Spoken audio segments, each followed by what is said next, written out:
Hello everybody and welcome back to another video. This time I'm watching Origins of Phrases by Salmonella Academy.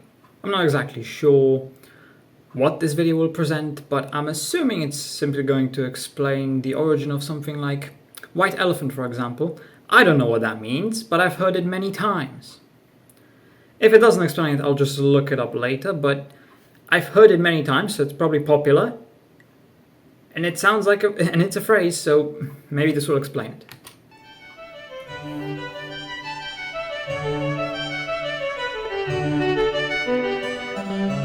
Hey kids, you know what's cool? Entomology. Etymology. There we go. Today we're going to talk about some etymology. Etymology. Etymology. I wonder why we say word. There we go. Today we're going to talk about some words, some combinations thereof, and where they come from. First is the phrase white elephant. Now for those out of the loop, a white elephant is a possession which its owner cannot dispose of and whose cost, particularly that of maintenance, is out of proportion to its usefulness. And also a gameplay during the holidays for people who prefer random garbage over actual personalized presents. According to legend, this saying dates back to the monarchs of...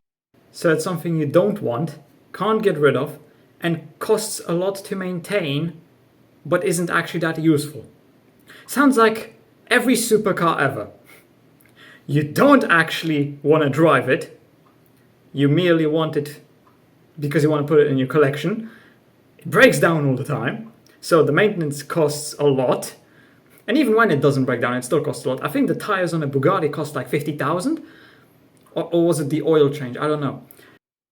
Of Siam. Whenever one of the king's courtiers drew his displeasure through whatever means, he would offer them a gift of a white elephant. It was considered the ultimate insult to refuse a gift from the king, so naturally the elephantee would be forced to accept. Now if you know elephants as well as I do, you would know that they are frickin' gigantic. They can consume around 50 gallons of water and 500 pounds of foliage every day, which would be quite expensive to keep up in modern times, let alone hundreds of years ago. Plus these ones are albino, so you have to hose them down with SPF 30 once an hour or else they'll turn into one big tumor.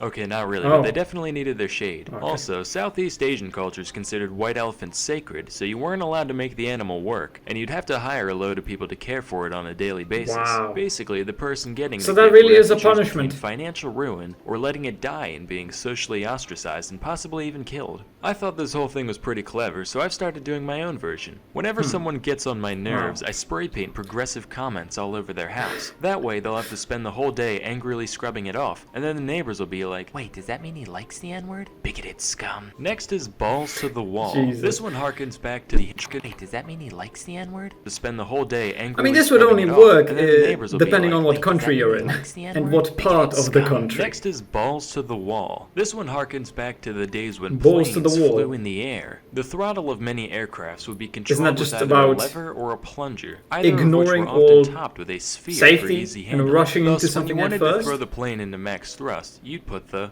balls to the wall. In a similar vein, the phrase balls deep comes from pinball machines. When you want to launch the ball full force, you pull the plunger all the way back, otherwise known as going balls deep.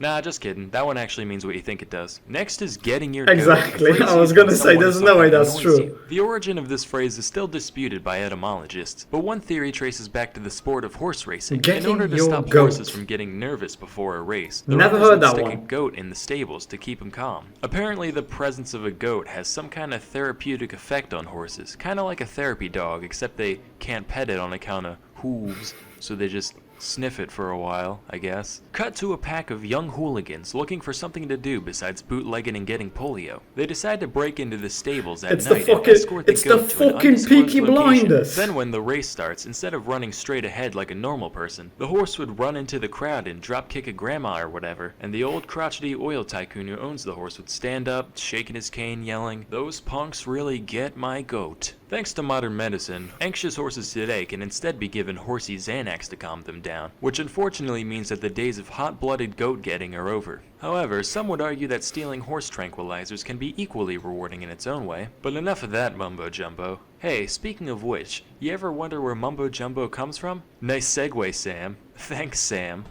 Anyway, strap in, kids. This one's gonna be good. Mumbo Jumbo originates from the Mandingo from Africa? people in West Africa. The Mandingos were a polygamous culture, and whenever a domestic quarrel broke out, they would soon hear animalistic screaming coming from the woods. They look over, and out runs this guy, known as Mumbo Jumbo. Now, Mumbo Jumbo's arrival was considered a big deal to the Mandingo. The whole tribe would sing and dance in the town center until midnight, at which point Mr. Jumbo would settle the dispute. And by settle the dispute, I mean tie the female to a post and slap her upside the head with a stick for an hour, while the rest of the village watched, all hootin' and a-hollerin'. And then he'd run screaming back into the woods, where he would remain until the next complaint arose. What the Mandingo women didn't know is that Mumbo Jumbo was not, in fact, a wild patriarchal deity from the forest, but merely the offending woman's husband or one of his friends wearing a costume made from tree bark and leaves. Anyway, the guy would be babbling nonsense the whole time, which is where the phrase Mumbo Jumbo is that's why Mumbo Jumbo means nonsense. So next time one of your superiors uses the words Mumbo Jumbo in a jocular fashion, remember to report them to HR for promoting African wife beating. Anyway, that's all for today. Until next time, I'm Salmonella, and thank you for watching.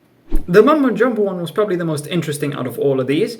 However, getting your goat is just something I'm not familiar with at all. I have never once, in my entire 19 years of being on this planet, heard anyone use that quote. Not once.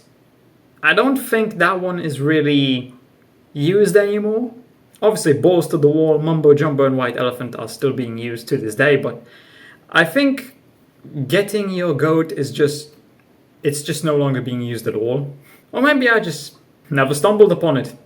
Anyway, like, subscribe, comment, the usual YouTube stuff, the usual YouTube Mumbo Jumbo, and I'll see you in the next video.